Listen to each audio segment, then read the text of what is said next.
Bom, boa noite a todos e a todas. Estamos dando continuidade a mais uma semana da quarta temporada de Lives Cátedra Intercom. Sou o professor Rodrigo Gabriotti, diretor adjunto de projetos da Intercom. Estarei com vocês aqui nessa noite para mais uma semana das nossas lives. Esta temporada, que é a quarta, que tem 21 lives, hoje nós estamos na live de número 15.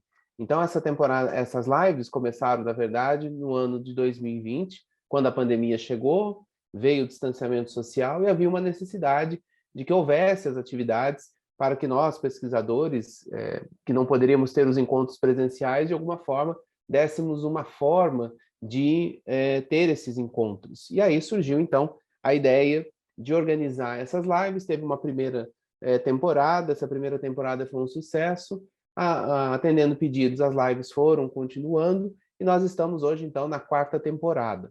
E esse grupo de lives, esse conjunto de lives, se tornou parte do calendário oficial da Cátedra em Comunicação e Informação José Marques de Mello. E, como eu disse a vocês, sou o professor Rodrigo Gabriotti, diretor adjunto de projetos da Intercom, ao lado das professoras Nair Prata, diretora científica da Intercom, Sônia Jacone, diretora de projetos da Intercom, e dos professores Andrew André e Silvio Simon, que são diretores adjuntos científicos da Intercom. Nós estamos, então, à frente desse projeto. É um projeto que, como eu disse, ganhou forma, ganhou corpo, virou uma tradição, e ele também está se tornando uma tradição nos projetos que são derivados dele. Então, nesta temporada, que é a quarta, que começou no dia 19 de abril e vai até o dia 28 de junho, nós temos 3 produtos derivados. O primeiro produto é que a live, depois de realizada, ela é colocada no canal da Intercom no YouTube. Então, esse material se torna um material de pesquisa, um material didático que vocês podem usar nas aulas de vocês, que as pessoas que participaram da live ou comentaram com outras pessoas que ficaram interessadas podem ir lá e assistir novamente. Nós temos um segundo produto, que é uma parceria que já foi feita em temporadas anteriores, com o grupo Praxisjor, da Universidade Federal do Ceará, em que as lives são transformadas em podcasts. Então, existe o podcast Papo Com, que é um produto do grupo Praxisjor, e aí eles pegam essa live de vocês e depois transformam isso também num podcast, ou seja, se torna mais um material de consulta e mais um material disponível que vocês podem compartilhar com os alunos e com pesquisadores e com quem desejarem. E o terceiro produto que nós temos derivado dessas temporadas de lives é um e-book, né? Então, cada live, cada grupo de pesquisa que organiza a live já recebe a proposta e também o convite para produzir um texto, ou um formato de entrevista, enfim, nos gêneros lá que são estabelecidos a partir das regras, para que envie, então, esse texto, essa produção, e depois ela vai compor um e-book. Então, lembrando que o prazo para o envio, a gente faz essa lembrança para cada grupo, a cada live. O prazo deste ano é o dia 1º de julho para vocês enviarem, porque nós vamos fazer o lançamento desse e-book no Congresso Nacional da Intercom, que este ano volta a ser presencial, lembrando que será de 5 a 9 de setembro na Universidade Federal da Paraíba, em João Pessoa. Inclusive, as inscrições já estão abertas, o período de chamada de trabalhos também, então aproveitem e participem. E hoje, como eu disse, nós estamos, então, na live número 15, já estamos aí praticamente nos encaminhando para essa reta final da quarta temporada, e recebemos hoje o grupo de pesquisa Estudos de Televisão e Televisualidades da Intercom. A live deles, do grupo, tem como tema o futuro das telecomunicações na área da televisão e televisualidades, estratégias e políticas públicas. Estão conosco aqui como convidados os professores Otávio Pena Pieranti, da Universidade Estadual Paulista, a Unesp, João Martins Ladeira, da Universidade Federal do Paraná, o professor Francisco Machado Filho, também da Unesp, que vai fazer a mediação da live, e o coordenador do grupo de pesquisa Estudos de Televisão e Televisualidades, professor Gustavo Fischer, que está aqui conosco e a quem eu passo a palavra agora para dar início a essa live. Boa noite, professor Gustavo, bem-vindo, boa live para vocês. Boa noite, Rodrigo, boa noite a todas e todos. Sejam muito bem-vindos, então, à nossa live do Grupo de Pesquisa Estudos de Televisão e Televisualidades. Vamos para o nosso terceiro ano nos engajando nas lives promovidas pela Intercom e ficamos muito satisfeitos em poder, mais uma vez, poder contribuir com a entidade na dimensão aí da pesquisa em comunicação. Quero aproveitar, então, nesse primeiro momento que estamos com a Intercom junto a nós, para agradecer, né, toda a diretoria e também ao grupo que fez as avaliações dos novos GPs, ou enfim, dos GPs que passam a atuar nesses próximos 3 anos, e o nosso grupo foi contemplado aí para que a gente continue desenvolvendo o trabalho que já vem desde o tempo do grupo de estudos de vídeo. Então, reforçando, né, a importância dos estudos de televisão, expandidos na perspectiva das televisualidades e justamente permitindo com que nós possamos ter diversos modos de ingressar nesse debate, onde a televisão comparece protagonista por diferentes caminhos, sejam eles estéticos, tecnológicos, e mesmo do campo das legislações e de todo o movimento que hoje torna muito mais complexo compreender as extensões que a televisão vai colocando dentro do sistema de comunicação brasileiro e internacional. Quero também agradecer quem está aqui na sala do Zoom, assim como quem está nos assistindo pelo Facebook, reforçar o convite já feito pelo Rodrigo, principalmente aqueles que têm interesse no campo da televisão e das televisualidades, que possam submeter seus trabalhos para o nosso congresso desse ano. Depois a gente vai fazendo contato por e-mail com quem se inscreveu aqui para a live, para reforçar, né? A gente tem tido debates de altíssimo nível, mesas muito importantes, e certamente a contribuição de quem está interessado em pensar as plataformas, os conteúdos televisivos, as dimensões que trataremos hoje com relação às telecomunicações, são trabalhos todos muito bem-vindos aí para o nosso debate.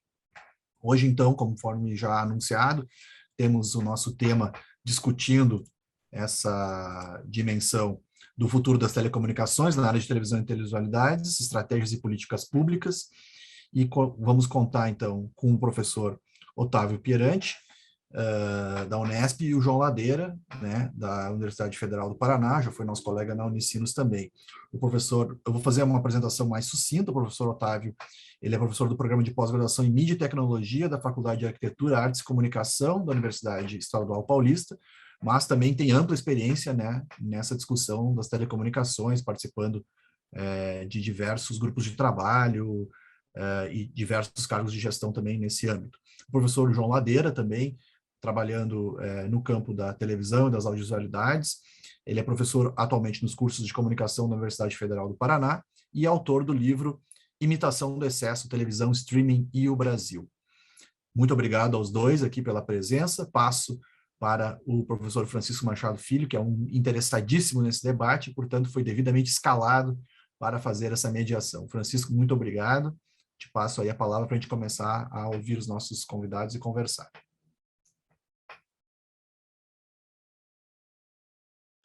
Olá, pessoal, boa noite. É um prazer estar aqui com vocês. Obrigado, Gustavo. E a gente vai começar com o Otávio, que além de meu colega aqui na Unesp, no programa de pós-graduação, ele é o nosso infiltrado lá em Brasília. O Otávio trabalha lá junto ao governo, né, federal, e por isso foi uma participação muito bem-vinda quando ele aceitou estar com a gente aqui, porque nós estamos num momento mesmo muito interessante, né, muito decisivo, né, para a televisão, visto todo esse contexto que nós estamos enfrentando aí também, não só da questão tecnológica, mas também das políticas que estão sendo traçadas, né, e no embate, principalmente esse ano, que são embates novamente ideológicos, né, antagônicos, e que vão decidir aí, ou pelo menos apontar qual o caminho para a TV aberta e todas as suas televisualidades. A questão do streaming também, né, o João Ladeira pode falar também muito bem sobre isso, carece de uma regulamentação ainda que tem sendo colocado todo esse nosso campo num terreno muito movediço ainda, né? Então, essa live realmente, como o Gustavo disse, é extremamente importante. Fiquei muito feliz a gente poder contar com os professores aqui para discutir esse assunto que, infelizmente, não é uma discussão que todo mundo faz, né? Mas que deveria fazer. Então, Otávio, passo a palavra para a sua apresentação, sua discussão, depois o João Ladeira, e nós voltamos, então, para as provocações. Com você, Otávio. Obrigado, professor Francisco Machado, meu caro colega de Unesp. Obrigado pelo convite, professor Gustavo Fischer, professor João Ladeira. Fico muito feliz de poder conversar com vocês aqui no GP da Intercom. Como o professor Francisco Machado disse, Eu sou servidor público federal, mas o que eu trago aqui, as minhas reflexões aqui, não se confundem com o posicionamento institucional das entidades que enfim, nas quais eu trabalho e trabalhei no passado. São minhas reflexões como acadêmico, como pesquisador desse campo também já há alguns anos. Eu vou compartilhar uma apresentação, vou compartilhar a tela aqui. Não é uma apresentação muito longa, até para que a gente possa ter mais tempo de debate depois. Me avisem, por favor, quando vocês estiverem vendo. Estão vendo? Ok? Então, a minha ideia aqui é partir de uma discussão mais geral, né? A gente ouve, até hoje, muitas pessoas se perguntando, mas alguém assiste televisão? Vocês já devem ter ouvido essa pergunta. Faz sentido falar de televisão na época da internet? A minha posição é que faz cada vez mais sentido.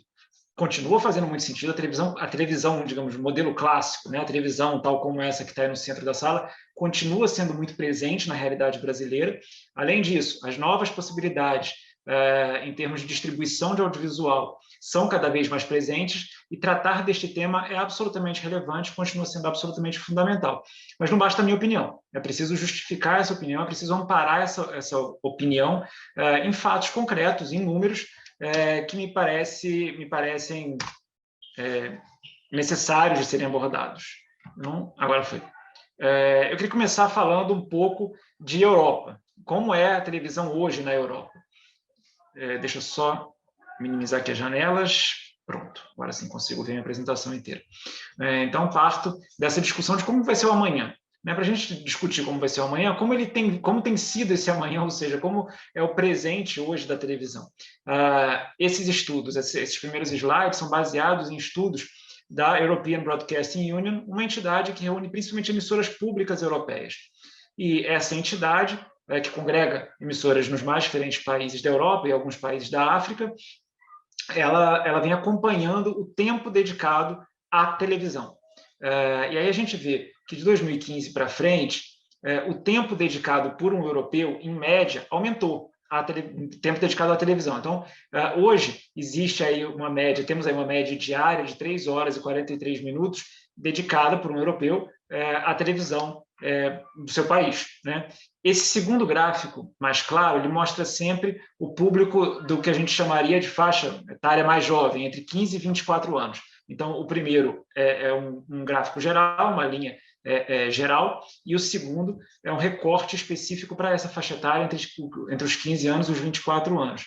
Então, nessa faixa etária especificamente, se comparado o ano de 2020 com 2019, também houve um aumento de tempo dedicado à televisão, passando-se para 1 hora e 39 minutos por dia, mas feito um comparativo com 5 anos antes, aí sim houve um decréscimo significativo para esse público jovem, que se refere a essa média. Depois, esse segundo slide, ele trata do alcance semanal. Como é medido esse alcance semanal? Ou melhor, o que é o alcance semanal? O alcance semanal, pela definição da EBU, é o percentual da população que assistiu televisão pelo menos por 15 minutos contínuos numa determinada semana. Então, se aquele indivíduo assistiu qualquer canal por 15 minutos contínuos, é considerado que a televisão alcançou aquele indivíduo naquela semana. Então, notem que aí temos um percentual extremamente alto ainda. Então, no que se refere à população como um todo, mais de 83% dos europeus assistem televisão semanalmente, considerando esse critério, né? de tempo dedicado ao meio. Ainda assim, houve uma pequena diminuição, mas eu diria que é um percentual razoavelmente estável aí ao longo dos últimos 3 anos. No que se refere ao público mais jovem, esse percentual vem caindo, ele caiu 1,7 pontos percentuais em relação a 2019, comparando sempre 2020 e 2019, e aí houve uma queda maior ao longo dos últimos 5 anos, mas ainda assim um percentual expressivo de 62,5% da população mais jovem do continente assistindo televisão nesse período. Esse terceiro slide, ele trata especificamente do market share das emissoras públicas europeias, PSB é a sigla em inglês, que reflete o grupo de emissoras públicas. Então, se a gente olha para o market share das emissoras públicas de televisão, notem que esse market share se mantém mais ou menos estável, tanto para o público em geral, quanto para o público mais jovem, sendo que, em relação ao público mais jovem, houve um aumento significativo se comparado a 5 anos antes, se o percentual for comparado a 5 anos antes.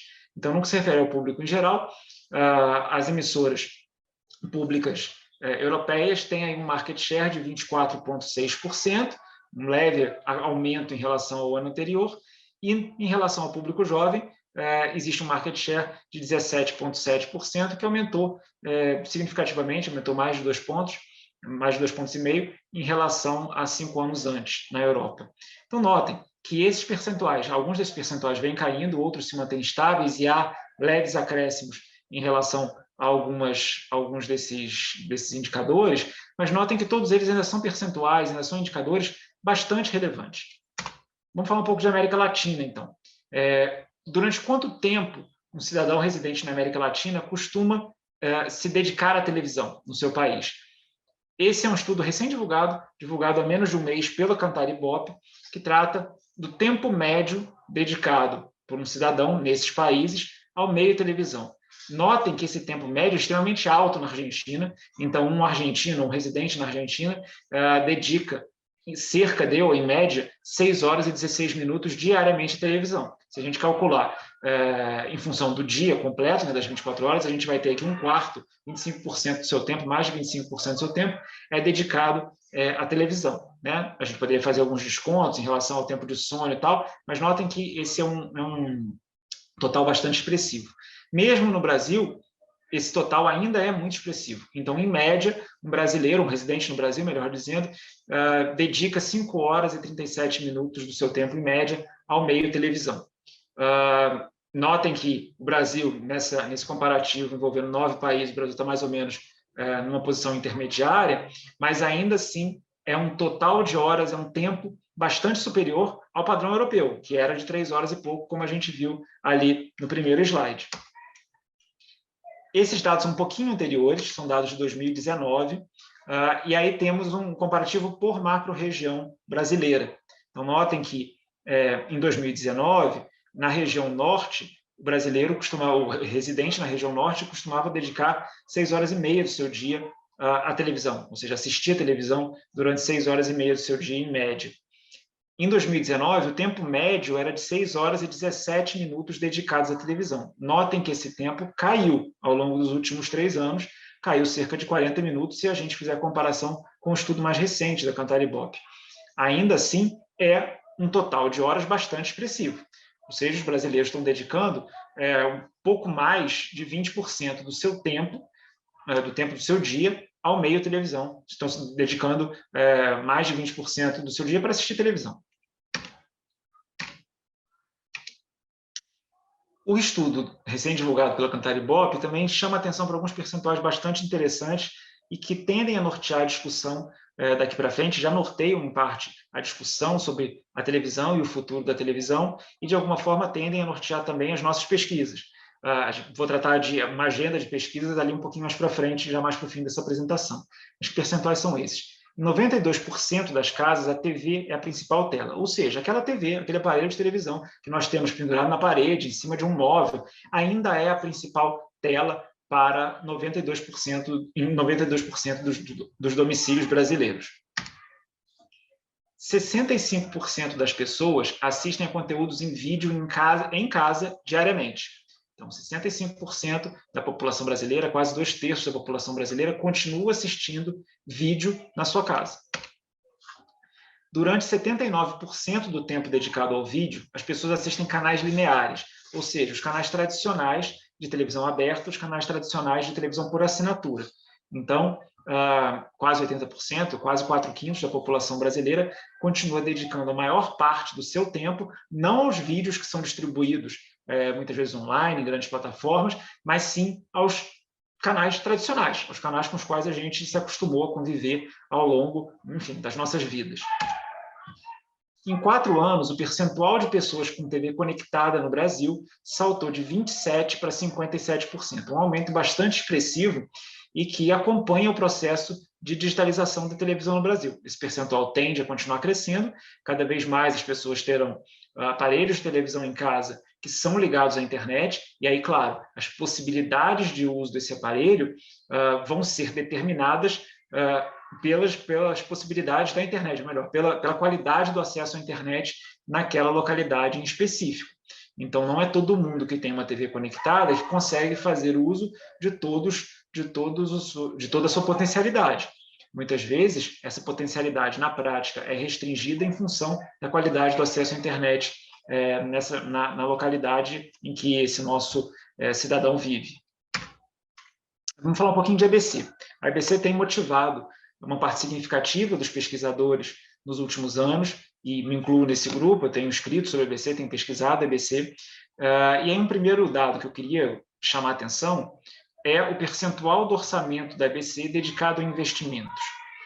Que percentual é esse? Então, a gente tem ali uma linha laranja nesse gráfico, que representa o orçamento executado, e uma linha vermelha, que representa o orçamento previsto.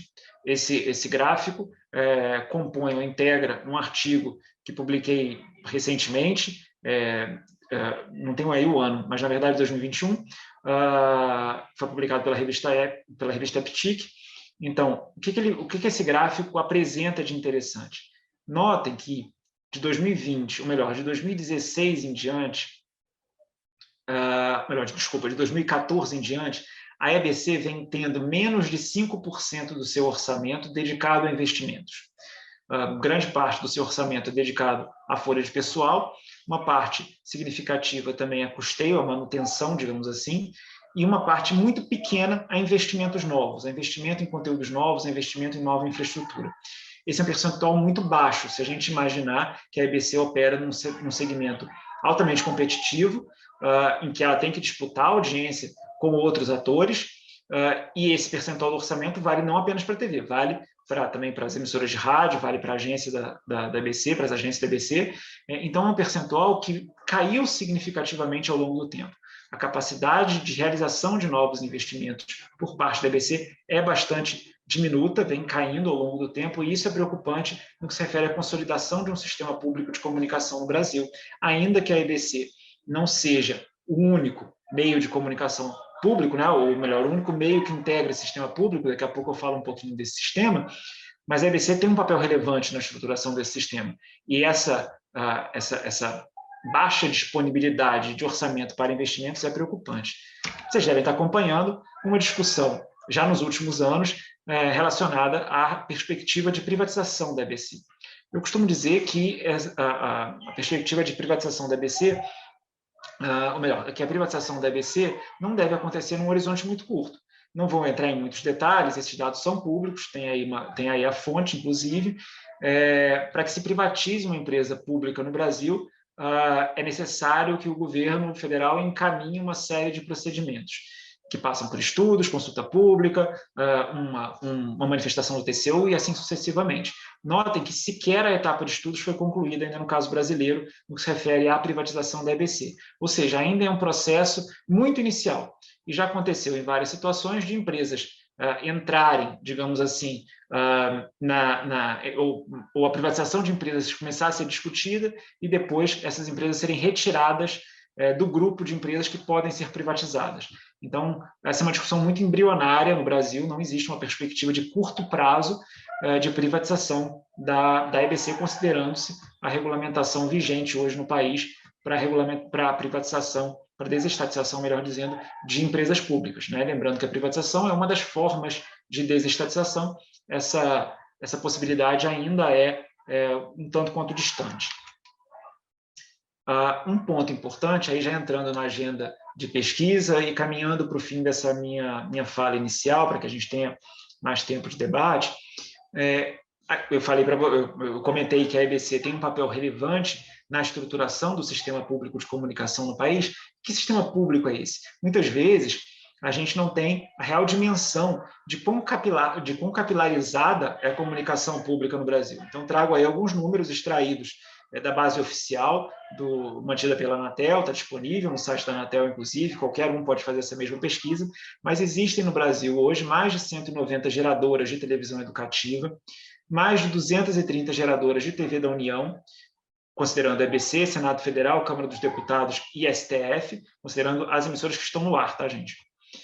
Mais de 400 FMs educativas, mais de 4.600 rádios comunitárias, mais de 210 FMs da União, EBC, Senado Federal, Câmara dos Deputados e Supremo Tribunal Federal, canais comunitários previstos na Lei de Serviços de Acesso Condicionado, previstos na Lei de TV por Assinatura, ou seja, aqueles canais comunitários que constam da programação, da grade de programação das prestadoras de TV por assinatura, canais universitários também constantes da grade de programação da TV por assinatura e diversos canais pela web, mantidos muitas vezes, inclusive, por universidades. Então, vejam que é um sistema bastante capilarizado, bastante numeroso. Não vou entrar nesse detalhe, podemos discutir isso na sequência, mas bastante heterogêneo também. Essas emissoras têm perfis muito distintos, têm capacidades de investimento muito distintas. Então, é um grupo bastante heterogêneo, e a EBC seria, digamos, o principal pilar do governo federal, foi pensada lá atrás como o principal pilar do governo federal e responsável, em parte, pela articulação desse sistema.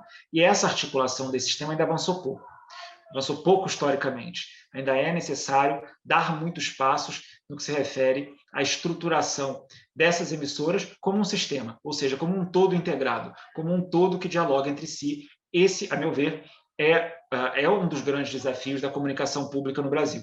A gente pensar a comunicação pública não mais apenas pela perspectiva da lógica local, mas também de um todo integrado que faça sentido, que seja conectado, que estabeleça pontes entre si. Esse é meu último slide, deixar alguns pontos para reflexão das pesquisadoras e dos pesquisadores que nos acompanham sobre a agenda de debate no que se refere à televisão no Brasil. Será que ela está clara? E aí eu trago alguns pontos de temas que me parecem bastante relevantes, que estão em discussão hoje, né, no que se refere digamos, aos agentes relacionados à regulação, que deveriam ser acompanhados também por todos os interessados no tema, pela sociedade e também pelos pesquisadores. Então, o primeiro deles é o desligamento da TV analógica e o programa Digitaliza Brasil.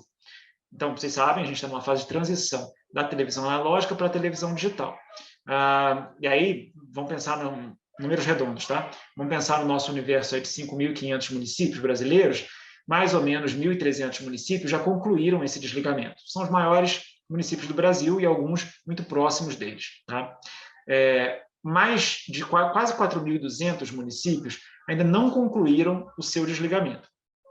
Desses 4.200 municípios, vários já têm canais digitais operando, mas 1.600 municípios, um pouquinho mais de 1.600 municípios, só têm televisão analógica.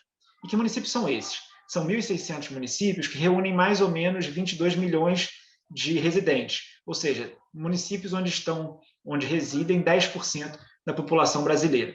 Então, são municípios muito pequenos, se considerados de forma isolada. Para esses 1.600 municípios, foi pensado nesse processo de desligamento um novo programa. Que programa é esse? O Programa Digitaliza Brasil. E aí uma característica importante desses municípios é que várias das outorgas de emissoras de televisão são detidas por prefeituras, pelo próprio município. Ou seja, década de 80, década de 70, até década de 90, o prefeito pedia outorga para poder levar canais, os grandes canais nacionais, digamos assim, as grandes redes nacionais para o seu município. E aí, nessa fase de digitalização, mapeou-se que esses municípios têm dificuldades de fazer a migração, de fazer os investimentos necessários à migração. As prefeituras, muitas vezes, têm essa dificuldade. E foi pensado o programa Digitaliza Brasil, a gente pode falar um pouquinho mais dele na sequência, se alguém tiver interesse, mas a ideia é garantir, com o financiamento ainda do leilão da faixa de 700, que haja transição também nesses municípios. E aí há algo diferente. Foi pensado um modelo de operação conjunta das emissoras nesses 1.600 municípios em uma infraestrutura da prefeitura. E essa infraestrutura passa também a abarcar canais da TV Brasil e canais da Câmara dos Deputados, da rede legislativa, melhor dizendo, né, que incluem Câmara e Senado Federal. Então, TV Brasil e rede legislativa têm aí a possibilidade de chegar a mais 1.600 municípios brasileiros por meio do Digitaliza Brasil, nesse contexto nos próximos poucos anos. Bom, um outro ponto em discussão atualmente é a licitação do 5G, né? Já aconteceu, vocês acompanharam, e a migração dos canais que estavam na banda C, na parabólica tradicional, digamos assim, que estão migrando para a banda KU, né? Que vão continuar sendo recebidos por antenas parabólicas e há um processo aí de migração e de acompanhamento por parte da instância, digamos, de governança desse processo, também da população de baixa renda. Grande parte do nosso parque de parabólicas está no interior do Brasil, está nas zonas periféricas das grandes cidades brasileiras, e é necessário um acompanhamento dessa migração para que ninguém fique sem televisão. Então, esse é um processo também em curso, que pode ser estudado do ponto de vista da formulação de políticas públicas e da implementação dessas políticas públicas. Terceiro ponto, regulação do que a gente chama de serviços OTT, over the top, os serviços de distribuição de conteúdos audiovisuais, normalmente pela internet. Então, temos aí uma quantidade significativa de serviços on demand hoje, Netflix e vários outros, e a regulação desses serviços vem sendo discutida. Está em curso, inclusive, não sei se vocês acompanharam, uma discussão no âmbito do Ministério das Comunicações, essa discussão ocorreu no ano passado, de revisão da legislação de TV por assinatura. Grosso modo, o número de assinantes de prestadoras de TV por assinatura tem caído ao longo dos últimos meses e o número de assinantes desse serviço over the top tem subido significativamente. Então, como tratar essa nova lógica? Porque a atual lei de TV por assinatura ela não trata, em grande parte, da internet e dessas novas formas de distribuição, digamos assim. Então, a regulação desses serviços vai ser, ou tende a ser, cada vez mais discutida no Brasil. Um outro ponto é que a lei de televisão por assinatura, a lei do SEAC, prevê o fim das cotas em 2023. 2023 é logo ali, gente. Então, se a lei não for alterada, aquelas cotas para a distribuição de conteúdos audiovisuais brasileiros, independentes, etc., caem por terra, terminam em 2023. Então, é necessário fazer uma reflexão sobre esse ponto em específico, é necessário pautar esse tema no debate público. Outro ponto importante, direitos para transmissão de eventos esportivos. Eu sempre achei estranho que o brasileiro, que é um povo que gosta muito, principalmente de futebol, acho que isso se reflete pouco nas nossas pesquisas na área de comunicação. A discussão sobre transmissão de eventos esportivos, de direitos sobre esses eventos esportivos, ainda é bastante embrionária, né? Não é um tema que tenha atraído muitos pesquisadores, mas a gente teve mudanças significativas nesse panorama de 2020 para frente, iniciozinho da pandemia para frente. E hoje, vários dos principais clubes do país para ficar no futebol, assim como diversas ligas têm buscado, e diversos campeonatos têm buscado outras formas de distribuição desses conteúdos. Além disso, no que se refere à TV linear, à TV aberta, de uma forma geral, temos aí um cenário de concorrência muito maior no que se refere à aquisição desses direitos das grandes competições esportivas nacionais e continentais. Outro ponto, essa ação direta de inconstitucionalidade que tramita atualmente no Supremo Tribunal Federal, que se refere ao capital estrangeiro e portais da internet. Então, uma ação movida lá na origem pela ANJ, que questiona se portais da internet devem observar aquele dispositivo da Constituição que fala em capital nacional, principalmente nacional para empresas jornalísticas e de radiodifusão. Então, esse é um debate em aberto. Será que os portais têm que observar também aquela previsão, também aquela restrição ao capital estrangeiro constante da Constituição, pensada lá atrás para a radiodifusão? Esse é um ponto em debate no Supremo.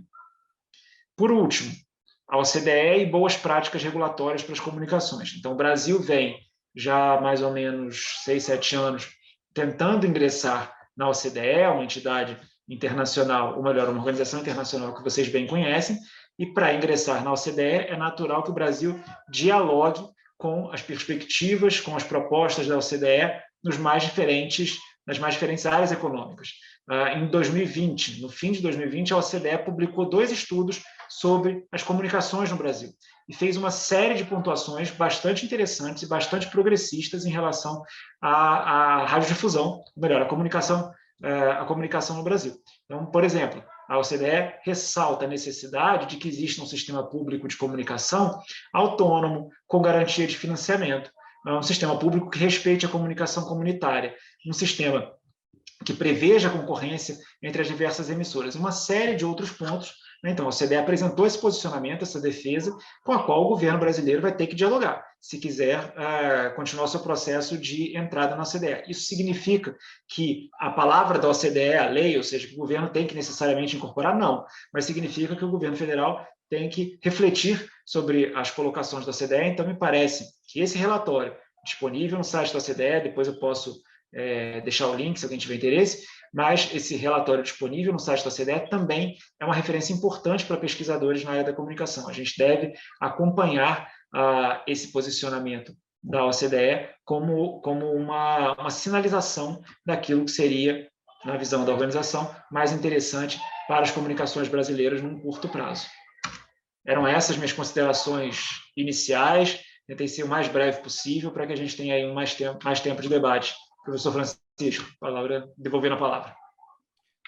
Otávio, muito obrigado pela apresentação. Eu tenho várias questões aqui para tratar com você, para a gente poder seguir no debate. Agora vamos para o outro lado, né? A questão principalmente da TV e do streaming, né? Que eu acho que o João vai trazer aí umas informações bastante interessantes para a gente, e a gente volta para o debate daqui a pouquinho. João, por favor, fique à vontade. Maravilha. Bom, obrigado. Obrigado mais uma vez pelo convite, enfim, Francisco e Gustavo. Eu vou compartilhar minha tela, e aí se algumas horas parecer uma coisa meio esquizofrênica, eu estou falando para cá, mas ao mesmo tempo olhando para lá, porque eu tenho duas telas, enfim, muitos estímulos, tudo mais, mas, enfim, eu espero que no fim do dia tudo dê mais ou menos certo. Então, vamos lá. Eu acho que vou, enfim, começar a controlar o meu tempo, para que eu possa ser rígido comigo mesmo. Eu acho que, em parte, o convite para estar nessa mesa aqui hoje tem a ver com duas coisas. Enfim, tem a ver, talvez, com o texto que eu apresentei na Intercom no evento passado, enfim, que era esse texto aqui. Esse texto aqui, enfim, que era uma tentativa, no meu caso, enfim, de fazer uma espécie de canto do cisne, de pedir de uma discussão que eu acho muito interessante, mas que eu tenho feito cada vez menos, que é a maneira pela qual, as condições nas quais o streaming tem se estabelecido no Brasil, né? E nesse texto eu discutia três casos recentes, três casos legais recentes brasileiros, enfim, que se referem à dissolução do SEAC. SEAC é a Lei de Serviço de Acesso Condicionado, votada em agosto de 2011, que foi se dissolvendo, esse é o argumento, lentamente.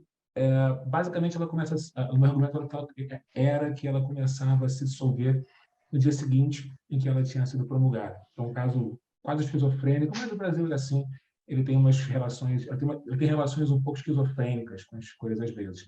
E aí, para tentar demonstrar como é que essa dissolução aconteceu, eu discutia três casos, enfim, a posição do Brasil em relação à compra da AT&T, da Time Warner pela AT&T, enfim, uma discussão que é uma questão global, uma discussão mais específica em relação a um debate, enfim, entre a Fox e a Claro no Brasil, e a tentativa, que o Otávio já se referiu na exposição dele, de renovar, enfim, de rever, de reformular, basicamente de jogar no ralo, enfim, uma barreira que estava estabelecida na Lei de Serviço de Acesso Condicionado, de respeito à propriedade entre negócios, televisão e de telecomunicações do Brasil, certo? Essa é uma conversa que, de uma certa maneira, dava continuidade a uma discussão que eu fiz no meu livro. Enfim, eu gostaria de dizer que foi o meu primeiro livro, mas, infelizmente, eu só posso dizer que foi o meu único livro até agora. Se é o primeiro, você pressupõe que tem um segundo, que é mentira.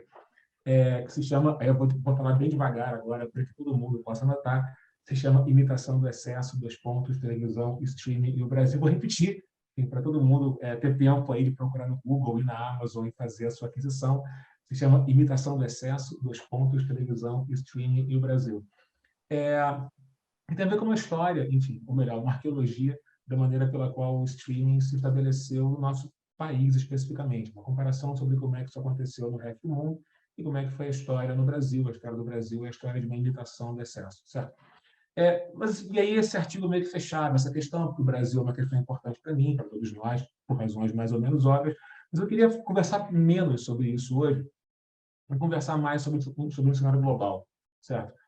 Sobre o cenário global, a partir do qual o streaming tem se estabelecido como forma para o audiovisual, certo? Tem algumas conversas prévias, enfim, para que a gente possa começar a conversar. Grande parte das questões que me interessam tem a ver com uma coisa que se chama arqueologia da mídia, certo?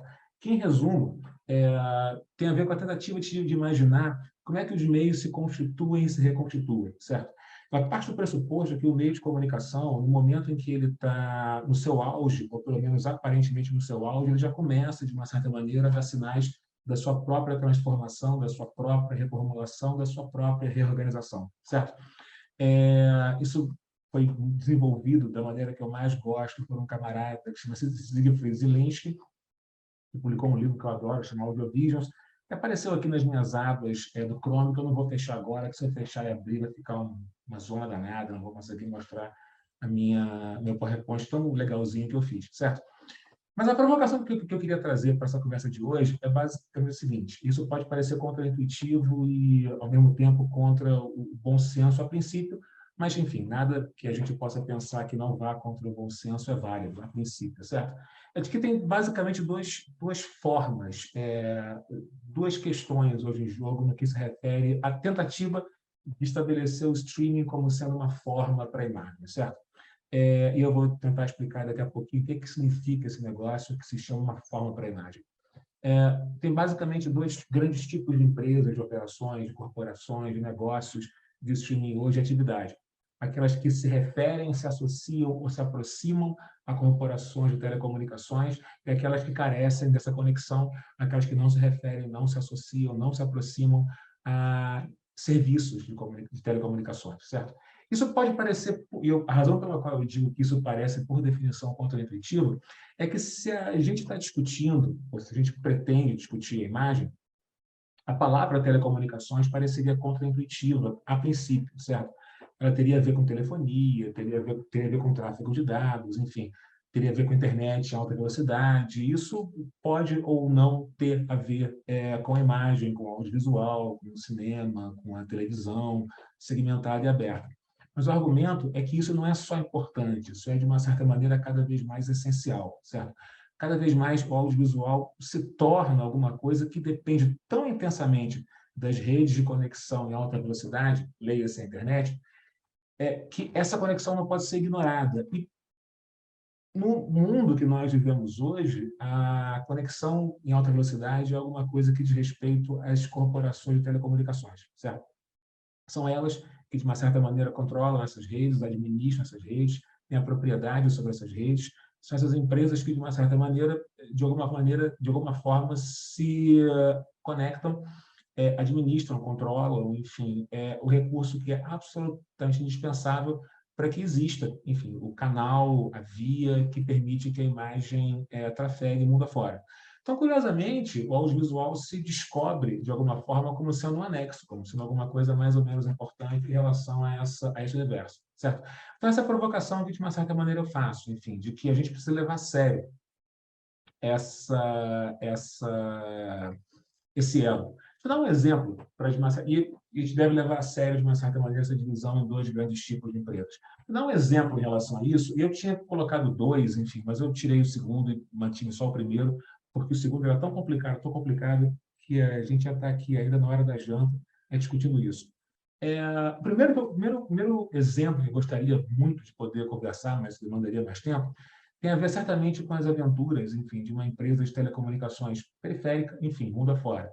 Me refiro à Telefônica, enfim, que é o resultado do processo de privatização dos serviços de telecomunicações na Espanha, que desde um certo momento muito breve, enfim, logo no início da sua existência, não como empresa estatal de telecomunicações, uma espécie de equivalente do Brasil ao sistema Telebrás, decidiu que pretendia ter uma participação mais intensa, mais significativa no negócio de audiovisual.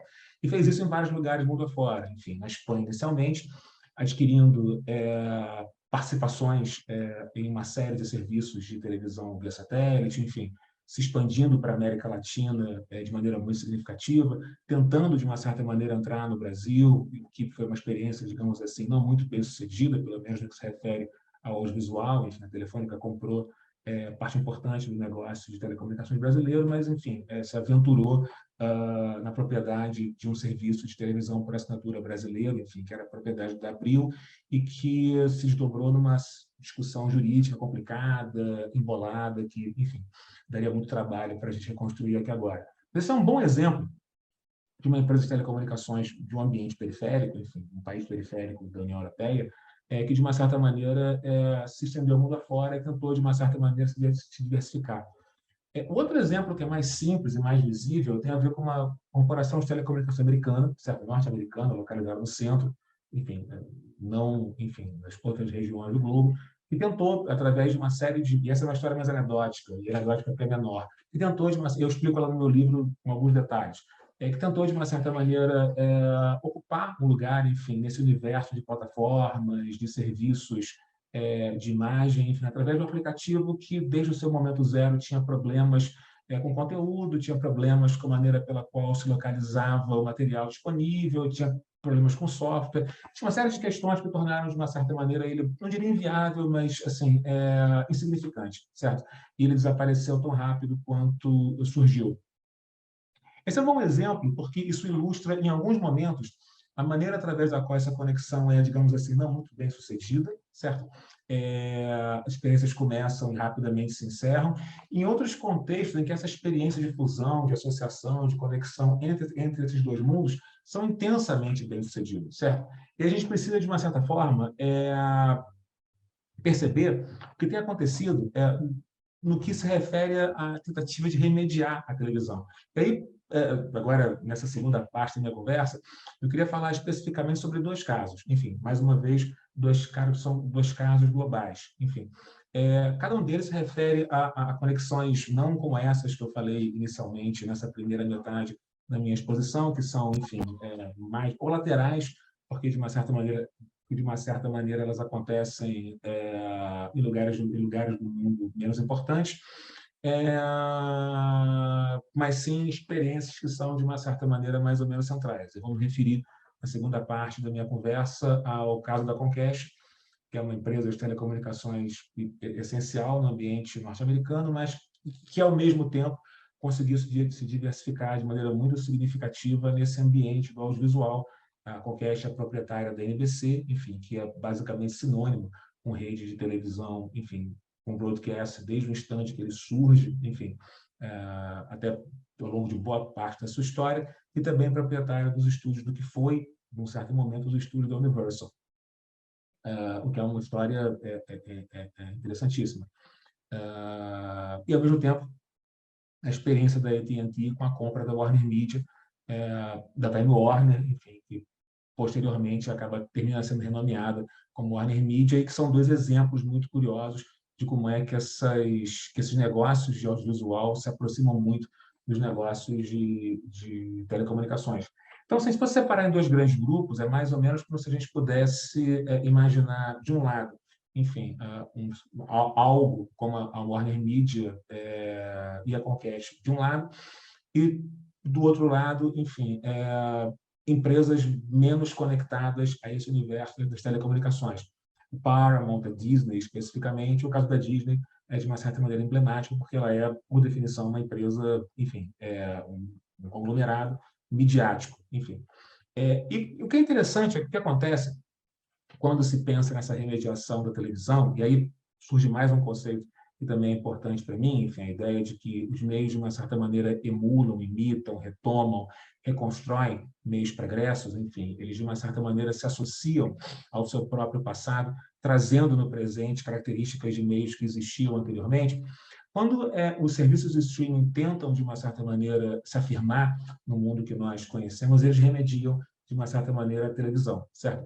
Mas eles remediam algumas características muito específicas da televisão. Nós sabemos que o streaming é, de uma certa maneira, bem diferente do que a televisão convencional foi. Enfim, ele é uma outra forma para a imagem, ou seja, ela é uma outra maneira através da qual a nossa experiência com a imagem se estabelece. O broadcast, como a gente conheceu, ou seja, as redes de televisão locais, elas eram, por definição, nacionais, elas eram, por definições, generalistas, elas eram, por definições, abertas, certo? Abertas à maior quantidade possível de público. A televisão segmentada, uma outra forma para a imagem, uma coisa que a gente pode chamar conceitualmente de multicanal, elas prezavam por um certo tipo de segmentação, mas essa segmentação nunca foi tão radical quanto aquela que se experimenta no streaming, certo? O streaming, de uma certa maneira, radicaliza essa possibilidade de segmentação, ele existe de uma certa maneira, porque ele pretende segmentar ao extremo esse conteúdo, mas ele tem uma outra característica que, de uma certa maneira, é absolutamente imprescindível, foi, de uma certa maneira, absolutamente imprescindível para a televisão convencional, que é a sua diversidade. Certo? O que está em jogo hoje, quando a gente pensa nessa fusão entre os negócios de telecomunicações e as operações do streaming, é a expectativa de que eles possam remediar, que eles possam trazer para dentro desse ambiente digital toda a experiência diversificada que a televisão teve no passado. Ou seja, a expectativa em relação às ferramentas de streaming é que elas tragam para dentro do audiovisual não mais simplesmente plataformas isoladas de filmes ou de séries, mas que todo o conteúdo televisivo, de uma certa maneira, seja trazido de alguma forma para dentro da internet de maneira definitiva. Sei que isso pode parecer meio estranho na nossa experiência brasileira, em que o streaming, de uma certa maneira, se confunde com Netflix, mas pelo menos desde 2013, enfim, com as experiências da CBS com seus aplicativos, a expectativa desde o começo, desde aquele momento, tem a ver com tentar, de alguma certa forma, trazer para dentro da internet toda a listagem de canais lineares que estavam disponíveis na forma da televisão, certo? E transpor, de uma certa maneira, a televisão como um todo, de trazer os programas jornalísticos, encontrar uma maneira através da qual seja possível trazer os programas jornalísticos, de variedades, de realities, as produções ficcionais, etc., etc., etc. Certo? Isso está em jogo no momento que nós vivemos hoje. Isso vai acontecer na medida em que se conseguir lidar com uma série de características que foram importantes para a televisão convencional dentro do ambiente digital. A gente pode conversar depois de características, de uma certa maneira, são essas. Então, a gente está observando, nessa conexão entre as telecomunicações e o streaming, uma retomada da televisão, um renascimento da televisão, um rejuvenescimento da televisão, uma forma que, de uma certa maneira, se assemelha àquilo que a televisão teve no passado em relação a alguns traços, a sua característica generalista, num certo sentido, mas vai, de uma certa maneira, além, dar um passo adiante, certo? E aí vale a pena conversar sobre alguns exemplos, enfim, que eu citei anteriormente, com um pouquinho mais de detalhe, na medida em que o tempo permitir que a gente faça isso.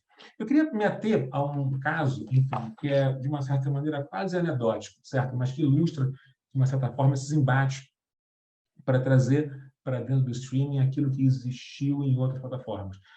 No final do ano retrasado, 2020, a Warner Media se envolveu com uma discussão com alguns diretores, enfim, especificamente Christopher Nolan, diretor de Tenet, enfim, que criticou publicamente, assim, duramente a decisão da empresa em lançar uma série de filmes que eram importantes, inclusive o seu próprio filme, direto para o streaming, certo?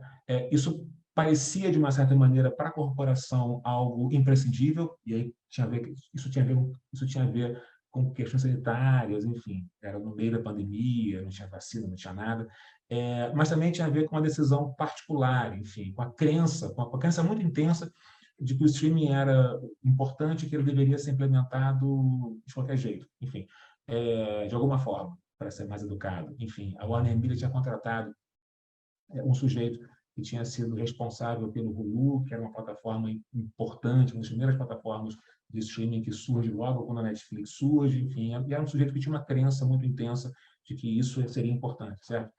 Isso é uma história interessante porque, de uma certa maneira, ilustra essas tensões, ilustra, de uma certa maneira, como é que essa relação é uma coisa que vai e vem, enfim, como é que isso, de uma certa forma, em algumas horas, está presente em coisas que parecem detalhes, mas que não são, enfim, lançar os filmes de um estúdio que, de uma certa maneira, enfim, se imagina que seriam produtos mais importantes para uma temporada direto para o streaming, parece uma decisão pequena, mas não é em absoluto, enfim, é uma questão chave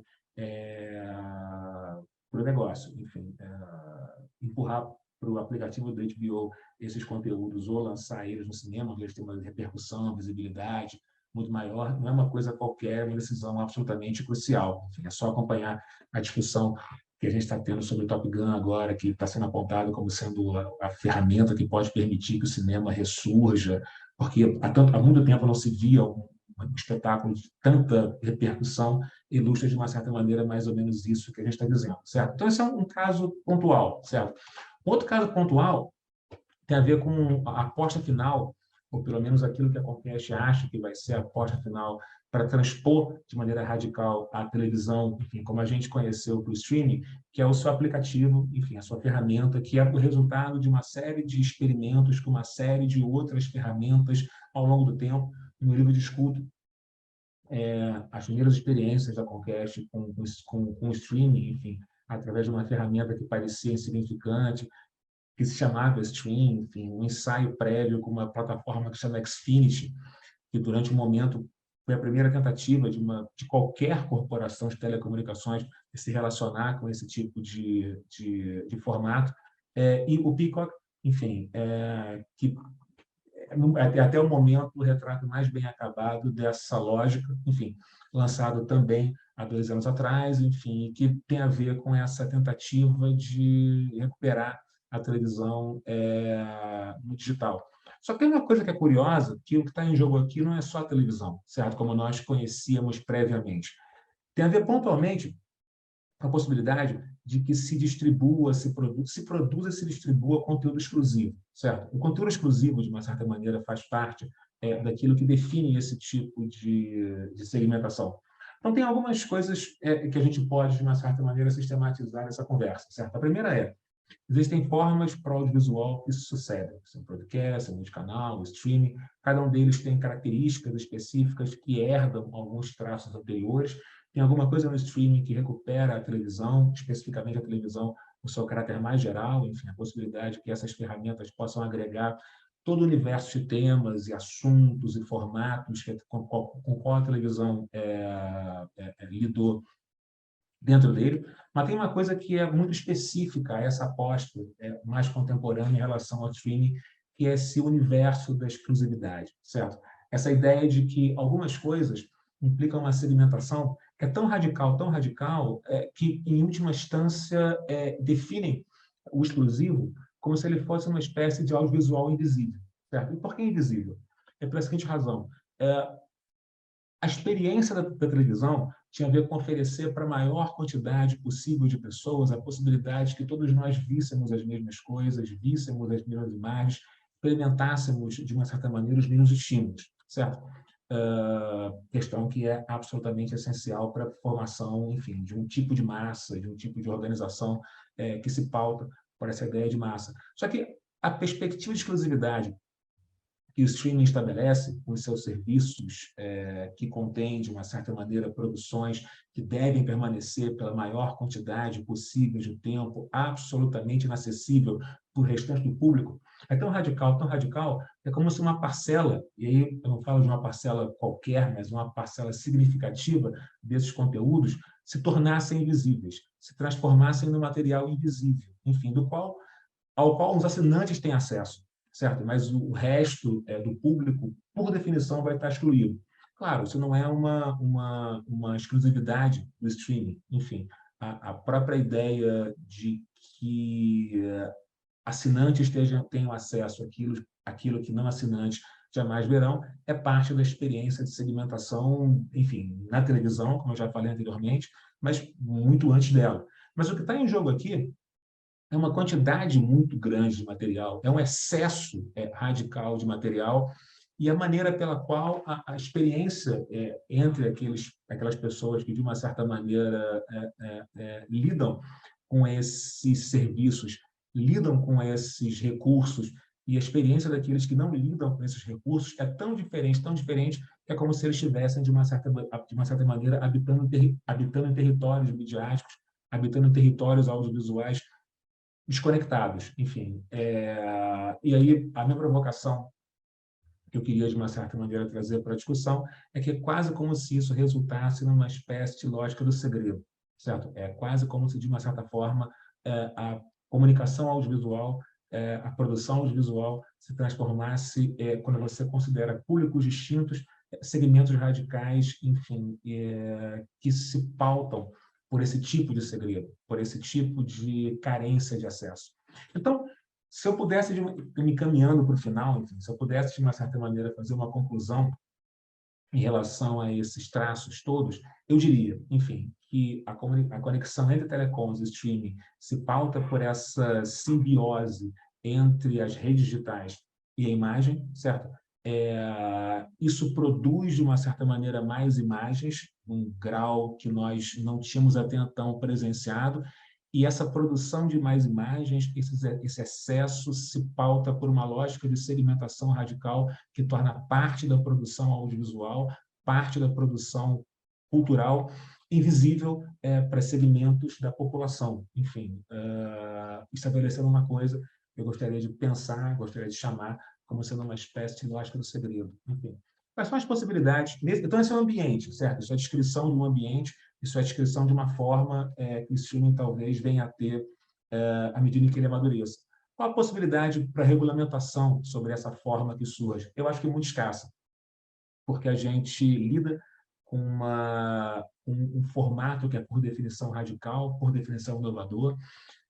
Eu acredito que grande parte das iniciativas de regulamentação talvez esperem, por indecisão, por incapacidade de previsão, enfim, esperem, de uma certa maneira, essa inovação se consolidar, para que eles entendam, de uma certa maneira, como regulamentar esse negócio, enfim, essa atividade. Enfim, a aposta é que talvez se espere primeiro o final da consolidação desse formato, para que depois se pense na regulamentação que ele possa vir a ter, e, ao mesmo tempo, o ambiente político no mundo no qual a gente vive hoje é um tanto, digamos assim, avesso a qualquer tipo de regulamentação mais intensa. Enfim, a gente cada vez mais ainda se depara com essa lógica do empreendedor, do anarcapitalismo, enfim, que se distancia, enfim, que tem uma certa alergia a esse tipo de intervenção. Então, eu tenho a impressão que, se a gente levar a sério que o formato tende para essa direção, acho que, por essas razões que eu citei anteriormente, acho pouco provável que as aventuras de regulamentação toquem esse universo muito brevemente. Mas isso é uma tentativa que eu fiz de fazer um balanço geral dessa conversa toda. Enfim, eu encerro mais ou menos a minha conversa por aqui, tentando respeitar o tempo e tudo mais, para que a gente possa passar para o debate. E é isso, gente, é o que eu tenho para hoje. João, muito obrigado, cara. E a sua apresentação me fez vir aqui à mente aqui o período, né, da época da privatização da Telebrás, né, onde assim, havia uma preocupação muito grande com as empresas espelho, que poderiam se tornar empresas de telecomunicação. A própria Rede Globo teve um interesse em entrar nessa situação, mas acabou não tendo aí a parceria que ela queria com a Claro, ou seja, a gente já começa a ver o que você falou no final, uma certa preocupação com a regulamentação, mas que acaba sendo muito interferida pelo lobby. E, em 2011, a lei do SEAC ela tinha uma preocupação muito grande que as empresas de telecomunicação não fizessem televisão, né? E se preocupou tanto com isso e não se viu, né? Se olhou para o streaming. E hoje a empresa de telecomunicações tem aí uma parceria muito grande mesmo com uma simbiose mesmo com os streamers, porque um precisa do outro, né?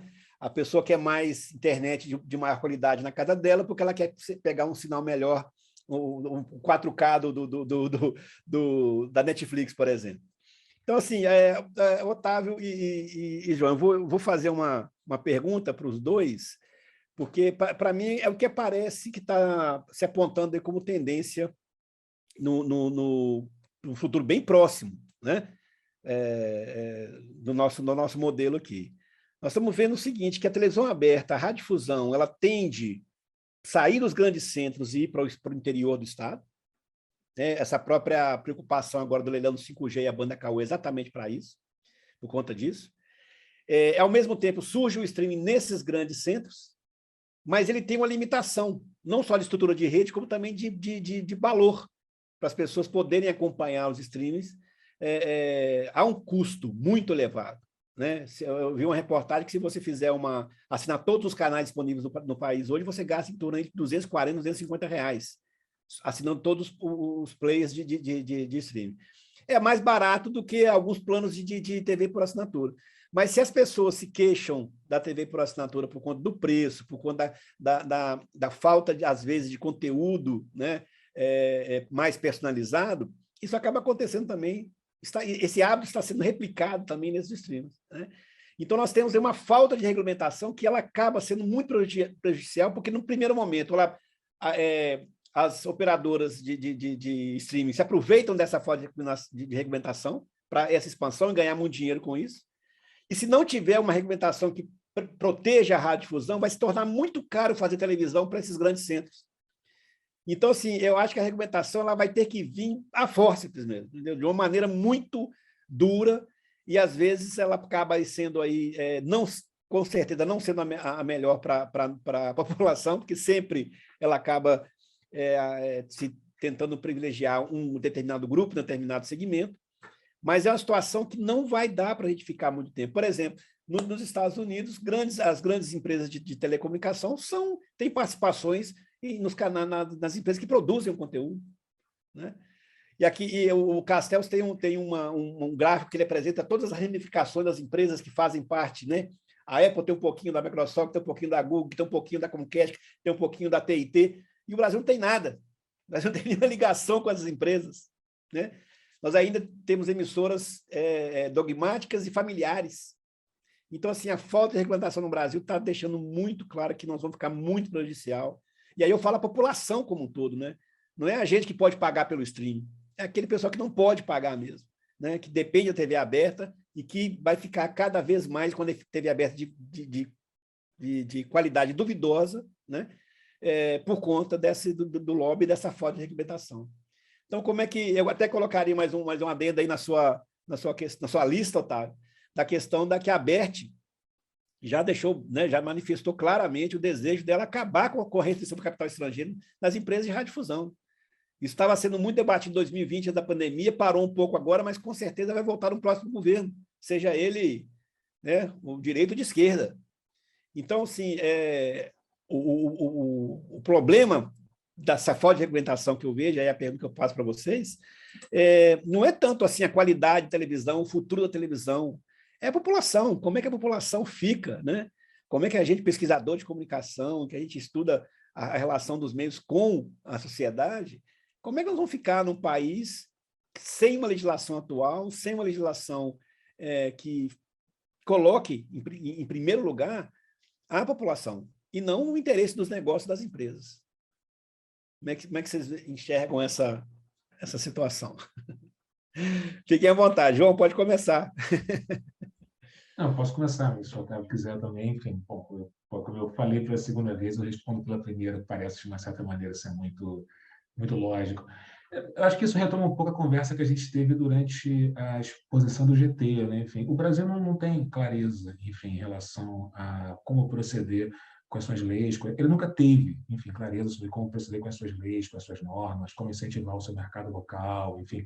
Não é que essa discussão não seja feita, não é que não existam técnicos competentes, não é que os órgãos, de uma certa maneira, não saibam se posicionar. Isso tudo existe. O que carece, de uma certa maneira, é um tipo de vontade política, de clareza política, enfim. Se a gente recuperar a história da maneira pela qual o SEAC foi estabelecido, é uma história absolutamente caótica, ela mistura uma mescla de incapacidades políticas de travar acordos que parecem óbvios quando você reconstrui esse passado, mas eles se revelam completamente inviáveis, por razões de negociação, por inabilidade de negociação, por pressões estranhas, enfim, dos grupos de comunicação convencionais do Brasil, leia-se as empresas de televisão aberta, que vão cada uma para um lado, que têm opiniões que mudam ao sabor do vento. Essa é uma história confusa, uma história complexa, mas assim, a televisão no Brasil hoje, enfim, ela carece de regulação, todo mundo sabe disso, ela carece de uma posição clara em relação ao Estado, mas o que eu acho mais curioso é que eu não sei se isso é relevante, entende? Porque tem tanta gente no Brasil, de uma certa maneira, produzindo tanto conteúdo através de outros caminhos e de outros canais, eu tenho a impressão que a televisão no Brasil tem a se tornar, de uma certa maneira, assim, radicalmente insignificante, entende? Pela diversidade de outros criadores e atividades no Brasil, em locais os mais variados, produzindo conteúdo pelos caminhos mais variados, utilizando ferramentas das mais variadas. Enfim, eu acho que o principal problema para a situação da televisão no Brasil é a própria televisão. Ou melhor, as empresas de televisão não têm nenhuma clareza, enfim, sobre como proceder e como se colocar nesse cenário. Mas não sei o que o Otávio acha. Kiko, eu acho que essa pergunta traz uma série de aspectos. Eu vou tentar estruturar minha fala em torno de dois deles. Assim. Falar primeiro, rapidamente, de regulação e depois sobre o potencial dos meios, tá? Na minha visão. Sobre a regulação, existe um déficit regulatório muito claro no Brasil no que se refere à televisão. Então, a nossa legislação principal, nossa lei principal é de 1962, era uma boa lei para enfrentar o mundo de 1962, né, que é um mundo bastante distante do que a gente tem hoje em dia. Os problemas hoje em dia são outros, já há várias décadas os problemas são outros, as necessidades são outras, e existe uma lacuna regulatória significativa no que se refere à televisão no Brasil. Agora, se a gente pensa em termos de regulação do streaming, essa lacuna existe de uma forma generalizada no mundo inteiro. Alguns países conseguiram avançar mais, mas ainda não há um modelo sólido de como se deve, um modelo razoavelmente fruto de um consenso de como se deve regular streaming, de como se devem regular as novas plataformas.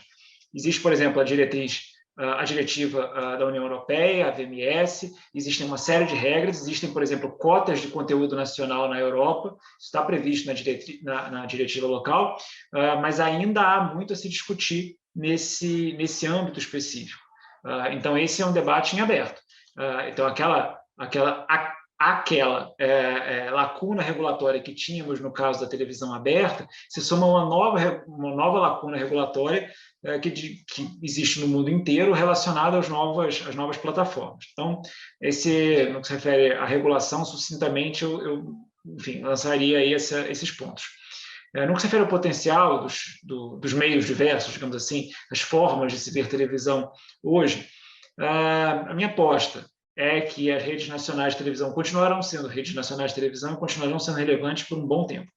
Eu me baseio nos números que eu apresentei, me baseio num hábito tradicional do brasileiro de assistir televisão. Por mais, e aí eu concordo com o João, por mais que haja uma produção cada vez maior de conteúdos diversos por parte dos cidadãos, por parte das empresas e distribuídos das formas mais distintas possíveis, essas formas ainda não se comparam ao alcance da televisão tradicional. E possivelmente não se compararão a esse alcance por um bom tempo ainda. Claro, há situações excepcionais. Há comunicadores e há determinadas empresas, entidades e canais de distribuição de conteúdo, canais específicos que destoam, que conseguem ter um alcance bastante significativo. Cada um de nós vai ser capaz de lembrar, por exemplo, de um canal no YouTube que costuma assistir. E esse canal tem muitas visualizações e tem, às vezes, milhares de visualizações. Mas se a gente pegar, por exemplo, um grande vídeo desse canal, um vídeo que tenha sido muito assistido, às vezes a gente vai bater num número de 8 milhões, 10 milhões de visualizações, isso é pouco, pensando-se na audiência potencial da televisão. Tá? Então, eu acho que a televisão ainda tem ainda será bastante relevante por muitos anos. E acho que essas redes nacionais continuarão sendo relevantes também nas grandes cidades. E nas grandes cidades ocorre uma superposição, né? Uma maior concorrência de diferentes plataformas, televisão tradicional, streaming, etc, etc. O streaming tem limite, né? Esse limite começou a ficar claro, ou melhor, a existência desse limite começou a ficar claro mais recentemente. Os resultados da Netflix lá fora, da Netflix global, na verdade, foram piores do que o esperado no último trimestre, se não me falha a memória. Tem um artigo que está circulando, que foi publicado, vamos lá, acho que foi pelo Financial Times originalmente, mas foi traduzido pela Folha, publicado pela Folha há coisa de um mês e meio, que fala, olha, esses números deixam claro que o potencial de assinantes de serviços de streaming é menor do que o esperado. O retorno para os acionistas, o retorno divulgado pela Netflix foi menor do que o esperado, e aí discutia-se esse ponto em específico. E qual é esse limite? É difícil, né? Enfim, não tem uma resposta clara para isso ainda no mundo e não tem uma resposta clara para isso no Brasil. Hoje, o total de assinantes de plataformas de streaming no Brasil já supera, fica mais ou menos equilibrado ali, mas já superando, TV por assinatura, né? As prestadoras tradicionais de TV por assinatura no Brasil. Mas esse público, esse total de assinantes, ainda é bastante distante do potencial, ou melhor, do número de telespectadores da televisão aberta no Brasil. Bastante distante, né? A gente tem aí mais ou menos, 15 milhões de domicílios com TV por assinatura no Brasil hoje, números redondos, né? Então isso ainda fica bem aquém do potencial das grandes redes de televisão. Então, me parece que a gente há aí um cenário que tende a buscar um ponto ótimo. Na verdade, hoje eu vi uma pergunta no chat sobre como a televisão aberta pode interagir com as redes sociais, com as novas plataformas. Em parte, as emissoras já vêm tentando. É claro que elas veem as redes sociais como algo... enfim, que não vai poder ser substituído, estão aí, vem para ficar, as novas plataformas estão aí, continuarão, talvez algumas delas, como o próprio João deu exemplos, talvez algumas delas encerrem suas operações, mas o conceito continuará existindo, as principais continuarão existindo e são concorrentes em alguma medida. Mas uma concorrência ainda para um grupo específico da população, como você mesmo disse, Kiko.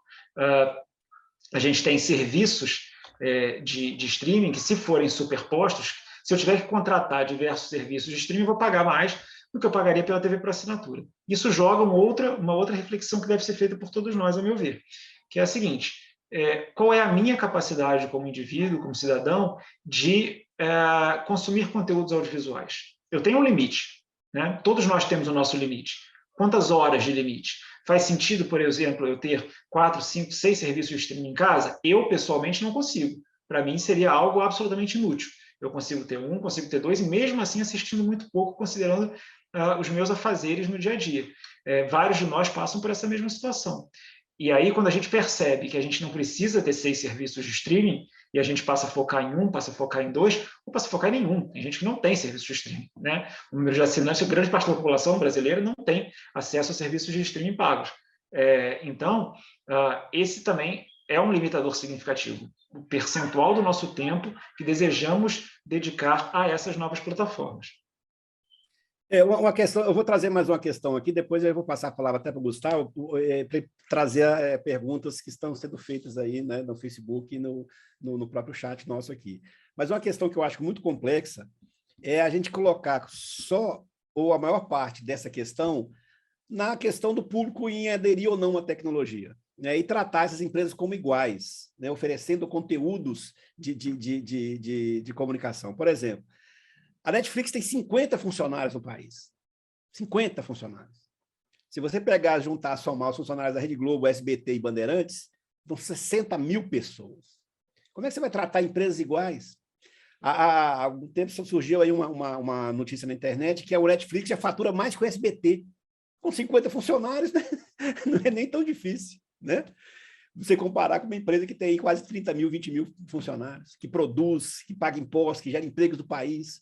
Então, a gente não pode tratar essa radiodifusão como uma questão simplesmente de adesão da população para uma questão na minha opinião, desculpe, mas acho que nós não podemos tratar a questão do streaming simplesmente como uma oferta tecnológica e o público vai aderir ou não por conta de uma questão que é importante para o país, do tamanho do Brasil, tão diferente, tão desigual como o Brasil. Então, eu acho que se a gente não olhar, não tiver, a gente que é pesquisador, não trouxer essas questões para o debate, ao menos para tentar alertar a comunidade política que toma as decisões, né, a respeito da nossa indústria midiática, né, nós vamos ficar realmente reféns do lobby, né, desse oportunismo dessas empresas, por essa falta de legislação no Brasil. E a questão social da televisão vai ficar muito complexa. Isso já está acontecendo, pessoal. Assim, quem acompanha a comunicação local, as empresas de mídia, de televisão aberta locais, já estão vendo claramente a dificuldade que eles estão passando. Né? Empresas, algumas que tinham 2, 3 cabeças de rede já estão fechando, ficando com uma só, retransmitindo conteúdo abrangentes de uma região muito maior. O localismo está cada vez mais perdendo a oportunidade dentro dessas empresas, né? Uma coisa que eu brinco muito também, enquanto o Netflix não fizer jornalismo, a televisão não acaba, né? O jornalismo local e factual. Então, assim, a gente não está... Eu acho que a gente tem que sair desse debate de que são empresas que uma vai cair, vai suplantar outra, vai acabar, a TV aberta vai acabar. Não é isso, porque não vai acabar. O que vai acontecer é que uma parcela muito grande da população, principalmente a mais carente, vai ficar penalizada. Vai ficar penalizada. Poderia ser, e aí talvez, né, puxando a sardinha para o nosso lado, né, Otávio, poderia ser uma função da TV pública, da TV educativa, suprir essa carência das regiões do país onde houvesse esse problema. Mas também falta legislação para isso. Também falta legislação para isso. Então, assim, é um assunto complexo, é um assunto muito profundo e que, infelizmente, o debate ele acaba sempre na questão da oferta tecnológica. E aí eu acho que limita muito essa questão. Gustavo, por favor. Oi. Não, rapidamente aqui, só para... O Otávio já mencionou parcialmente ali, a Marta Alencar aqui no chat do Zoom, ela é aluna aqui do nosso doutorado, ela queria saber um pouco mais sobre o desafio de regulamentação das TVs em municípios que são considerados desertos de notícias. E também a parte das redes sociais, ali o Otávio mencionou um pouco, e também ela gostaria de saber, talvez seja via EBC aí, né, o papel da TV pública em relação à desinformação. E também tem uma questão aqui no Facebook, duas questões, perdão. Vamos ver aqui de baixo para cima. A estratégia do Globoplay, de ser a principal tela da Globo, entendendo a Globo como uma mídia tech. Como fica o conceito a partir do momento que a TV aberta e linear agora pode ser assistida no streaming com geolocalização? É a pergunta do Fernando Moura. Acho que o João pode comentar também essa. Quais estratégias são aplicadas para a monetização e na diversificação de receitas conforme o contexto de distribuição para a produção do audiovisual aplicada a plataformas de vídeos como YouTube e serviços de streaming? E como vocês avaliam essa ação e debate para emissoras que estão elaborando novos produtos digitais? Bom, gente, vamos ver o que a gente consegue fazer aí nos 10 minutinhos que nos restam, um pouquinho menos aí. Podemos Gustavo, começar com... Sim, pode, vai lá. Deixa eu só colocar uma adenda nessa pergunta do Fernando aí, que eu acho ela muito relevante. Mais um exemplo da falta de regulamentação. A Jovem Pan, que era rádio, vira televisão na internet e na TV a cabo, sem nenhuma necessidade de concessão. A Rede Globo, que é uma concessão pública para televisão, ela vai para a internet e opera em canais que ela não tem concessão, por agora poder fazer pela internet. Está vendo como é que a gente está num bolo, né, muito complexo, que sem um direcionamento a gente vai ficar aí cada vez mais perdido nesse emaranhado aí.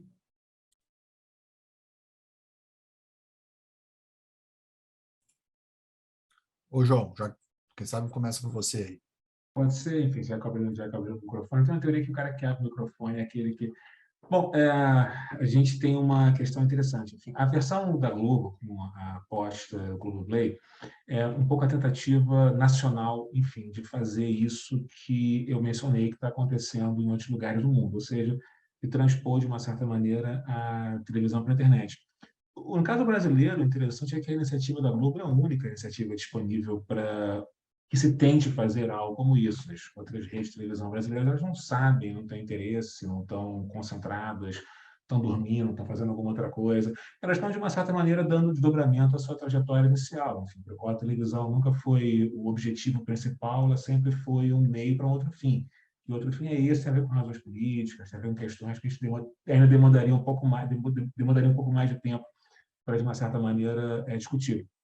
A Globo é uma empresa, enfim, ela se organiza como empresa, tem uma lógica de empresa e tenta, de uma certa maneira, se posicionar de alguma forma dentro desse mundo, dentro desse cenário que eu acho que eu tentei, de uma certa maneira, ilustrar de alguma forma. Mas a publicidade, enfim, e as técnicas de financiamento, a questão, enfim, em outros cenários do mundo e no Brasil, isso vai ser interessante perceber como é que isso vai acontecer, é que, de alguma maneira, você tenha formas através das quais você possa medir a audiência de forma confiável, ou seja, sem se basear em analytics do Google ou em métricas de visualização no YouTube. Por isso que é importante que algumas empresas de comunicação tenham as suas próprias plataformas, porque a ferramenta, de uma certa maneira, permite que ela meça a audiência e negocie a audiência com os anunciantes. A questão é, de uma certa maneira, encontrar alguma forma através da qual você tenha métricas mais ou menos confiáveis para que você consiga medir a audiência, o público, e cada conteúdo tem dentro de uma certa ferramenta e encontre maneiras de negociar isso com o mercado de anunciantes no Brasil. É o que está em jogo em cada ferramenta, em cada plataforma, são essas técnicas que, de uma certa maneira, estão sendo discutidas em várias circunstâncias, em vários lugares do mundo. Tem um debate, inclusive, sobre o uso de blockchain para isso, de ferramentas que possam medir, entende? Possam dimensionar e cobrar por esse serviço de maneira mais ou menos homóloga, como você pode fazer na televisão segmentada. Em relação ao deserto de notícias discutido no Brasil, essa é uma questão que não é só regulatória, enfim, isso é uma questão política, isso é uma questão do modelo de negócio das empresas, enfim, isso é uma questão quase sociológica, enfim, da razão pela qual o jornalismo é tão pouco importante em uma série de razões no Brasil, e não é com uma lei ou com uma norma do Estado que se resolve isso, enfim, isso é uma questão muito complexa, enfim. Eu queria fazer alguns comentários tentando percorrer os pontos das perguntas que o João não percorreu. Assim a gente se divide e consegue otimizar o tempo, né? Eu vou começar pela EBC e pelo papel da comunicação pública. Para mim, o grande desafio da EBC é estar acessível a qualquer brasileiro em qualquer ponto do território nacional. Então, a TV Brasil e a Rádio Nacional tem que ser possível assistir a TV Brasil e ouvir a Rádio Nacional em qualquer ponto do território brasileiro, a qualquer momento, pelo meio que estiver disponível. Esse é o princípio básico de qualquer grande emissora pública em qualquer país em que a comunicação pública seja relevante. Esse é um desafio, a EBC ainda está longe de atingir esse ponto, mas vem avançando. Preciso reconhecer que vem avançando, também contando com uma série de políticas públicas, mas, enfim, ainda há muito a se percorrer nesse sentido e é o grande desafio da empresa, a meu ver, para os próximos 4 anos, né? Vamos botar aí um horizonte de um governo. Então, a comunicação pública tem que estar disponível, esse é um ponto absolutamente relevante. E também tem que estar disponível nesses municípios que foram considerados aí na pergunta, foram caracterizados na pergunta como desertos de notícias. Então, são municípios, como o João bem deixou claro, onde muitas vezes não há interesse econômico por parte das grandes empresas. Então, nesses municípios, acaba surgindo um jornal local, hoje em dia um site, uma emissora de rádio pequena, ou às vezes não surge, né? Às vezes não surge nenhuma emissora, não surge nenhuma iniciativa nesse sentido. Então, a comunicação pública também tem a obrigação de estar presente nesses municípios. E aí, esse programa, ou essa última fronteira da digitalização da televisão no Brasil, contribui nesse sentido ao trazer para esses municípios a TV Brasil e a rede legislativa. Então, esse é um ponto interessante dessa política, provavelmente não foi pensada para justificar a política, mas é um ponto que acaba sendo interessante e deve ser acompanhado, a meu ver, pelos pesquisadores do nosso setor, que se interessam pelo tema. No que se refere à regulação, na verdade, o Kiko chamou a atenção para uma série de pontos relacionados à regulação e à outorga, como tratar da mesma forma os diferentes. Na verdade, do ponto de vista regulatório, falando quase que filosoficamente, a gente não trata os diferentes da mesma forma, a gente trata os diferentes de formas diferentes e trata eles dentro do seu grupo. Quando a gente pensa na lógica de outorga, o que é uma outorga? É o Estado reconhecendo que determinada entidade pode prestar determinado serviço, seja do que for, tá? Mas vamos pegar a televisão especificamente. E por que o Estado reconhece? Por que isso ocorre?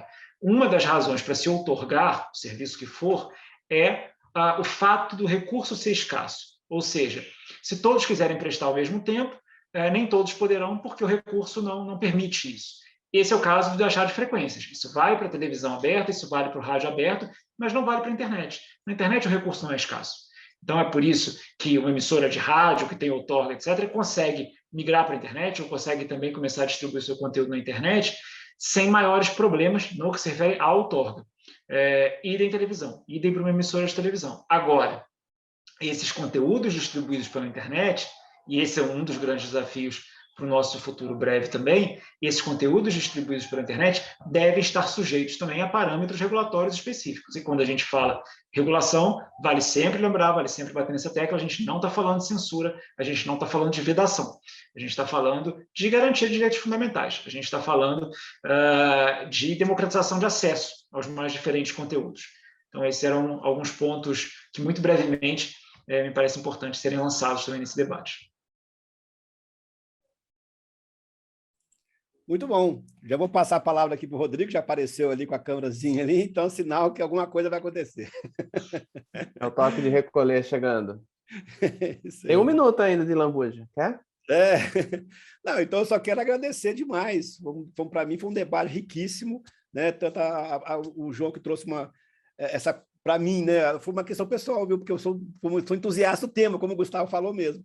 Essa lembrança dessa proximidade com as empresas de telecomunicação e essa relação é muito importante, vale a pena muito a gente acompanhar mesmo essa união, porque isso eu acho que vai acontecer muito forte no Brasil aqui ainda, como o João mostrou. E aí, Otávio, muito obrigado também pela essa participação. Otávio já estou falando de um colega, de um amigo, de um conhecido, né? E trouxe realmente as ideias que a gente compartilha muito e discute muito aqui quando a gente tem oportunidade na Unesp. Quero agradecer muito a Gustavo e a Intercom a oportunidade de estar aqui mediando essa mesa, que para mim foi sensacional. Muito obrigado. Com certeza, professor. Eu acho que o professor Gustavo acabou de resumir bem ali no chat, que foram 2 aulas incríveis mesmo. Vocês fizeram uma excelente live. Dizem que as coisas boas passam logo, né? E realmente passaram. E com certeza daria para ficar aqui, acho que até segunda-feira da semana que vem, que tem muito assunto e muita coisa boa aí para discutir. Então, parabéns ao grupo de pesquisa da Intercom, Estudos de Televisão e Televisualidades, que hoje organizou e promoveu a live número 15, o futuro das telecomunicações na área de televisão e televisualidades, estratégias e políticas públicas. Agradecendo demais a participação do professor Otávio Pena Pierante, da Universidade Estadual Paulista, Unesp, professor João Martins Ladeira, da Universidade Federal do Paraná. Agradecer também ao professor Francisco Machado Filho, um grande parceiro da Intercom sempre, e que está aí no grupo também, e ao professor Gustavo Fischer, que também já está com tradição aqui nos calendários das lives e participando bastante em outras ocasiões. Espero que venham outras. Fica o convite, então, aí, pessoal que gostou, né? Que se inscreva, então, aí para o Congresso Nacional, não especificamente apenas nesse grupo de hoje, mas os grupos de interesse. Lá no site da Intercom já tem toda a lista dos novos grupos de pesquisa que acabaram de passar aí pela reclivagem. Então, vá lá, observe, né? Veja aquele que dialoga mais com a sua pesquisa e realmente participem. Lembrando, então, que as inscrições para o Congresso Nacional da Intercom estão abertas. Congresso Nacional presencial, de 5 a 9 de setembro, na Universidade Federal da Paraíba, em João Pessoa. Então, esperamos... Até quando as inscrições? Tem que olhar no site, mas acho que é até julho, 10 de julho, mas dá uma confirmada. Acho que é 10 de julho. É muita atividade, a gente acaba não guardando as datas. Mas está tudo detalhado lá, é só observar. E também o grupo aí, o próprio professor Gustavo, o professor Francisco também podem dar esse apoio para vocês. 11 de julho, errei por um 11 dia, de julho. então não estava tão ruim. Tá bom. Deixando o convite, então, para que todos nos acompanhem na próxima quinta-feira, dia 9 de junho, quando vamos ter aqui a live número 16 desta 4ª temporada das lives Cátedra Intercom, quando vamos receber o grupo de pesquisa Comunicação, Música e Entretenimento, que vai tratar do tema Práticas Musicais Atravessadas por Perspectivas Interseccionais. Convidados são o professor Winglisson Henrique Nascimento, da Universidade Federal de Pernambuco, professora Carolina Govari, da Unicinos, e o encontro vai ter a mediação da professora Nádia Vlad, da Universidade Federal do Recôncavo Baiano. A todos, muito obrigado, até a próxima, bom resto de semana para vocês e nos vemos por aí. Tchau, tchau, gente.